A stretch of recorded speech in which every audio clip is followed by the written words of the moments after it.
ഇസ്രായേലേ, നീ കേട്ടാ മതി. ഇന്ന് യഹോവ നിന്റെ മുമ്പിൽ ഇറങ്ങുകയാ.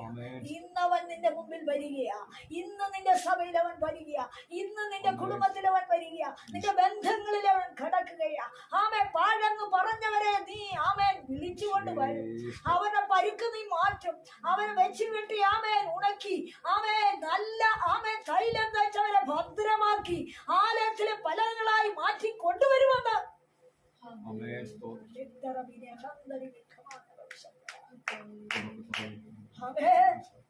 നമ്മുടെ പുറം ചട്ടം നോക്കി, അളവ് തൂക്കം നോക്കി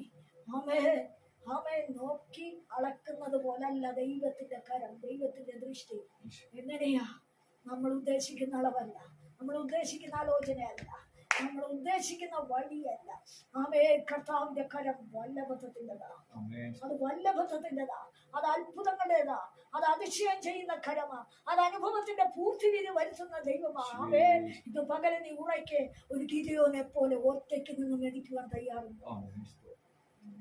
നിനക്ക് നഷ്ടമെന്ന് പറഞ്ഞത്, ശൂന്യമെന്ന് പറഞ്ഞത് മടക്കി തരുത്തുന്ന തന്ന് നിന്റെ കൈ നിറയ്ക്കുന്ന ഒരു ദൈവമുണ്ട്.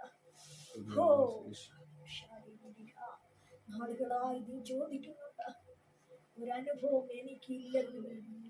ഇല്ല. എന്നാൽ അസാധ്യങ്ങളെ സാധിപ്പിക്കുന്ന യഹോവ ഒരത്ഭുതം നിന്റെ ജീവിതത്തിൽ ചെയ്തെടുക്കുക തന്നെ ചെയ്യും. രക്തം ചെയ്യാമെടുക്കട്ടെ. പോയതിലേക്കും പരാജയപ്പെട്ടതിലേക്കും നീ തിരിഞ്ഞു നോക്കി നിരാശപ്പെട്ടു പോകേണ്ട. കോവിഡ് കരത്തിന്റെ വല്ലഭത്വം നിന്നാൽ ദേശത്ത് ചെയ്തെടുക്കാൻ അവൻ ശക്തിയുള്ള ദൈവം. എന്നാൽ ഉണർന്ന് ജാഗരിക്കുക. രാവിലെ ഉണർന്ന് നിലവിളിക്കുക. അവൻ അത്ഭുതത്തിന്റെ ദൈവമായി നിന്റെ ജീവിതത്തിൽ വെളിപ്പെടുക തന്നെ ചെയ്തു. പറന്നു പോകുന്നതും പാറ്റിക്കളഞ്ഞതും 11 പറഞ്ഞതും മാറി നിൽക്കട്ടെ. യഹോവ നന്മണികളെ കളപ്പിലയിൽ കൂട്ടി വയ്ക്കത്തക്കവണ്ണം യഹോവയുടെ ആത്മാവ് നിനക്കായി ഒരുക്കുന്നുണ്ട്. ജാഗ്രതയോടെ അവനെ അന്വേഷിക്കുക. ഇഷ്ടത്തോടെ അടുത്ത് ചെല്ലുക. അടുത്തു ചെന്ന് അവൻ അടുത്തു വരുന്ന ദൈവമെന്നും മാനിക്കുന്ന ദൈവമെന്നും ഈ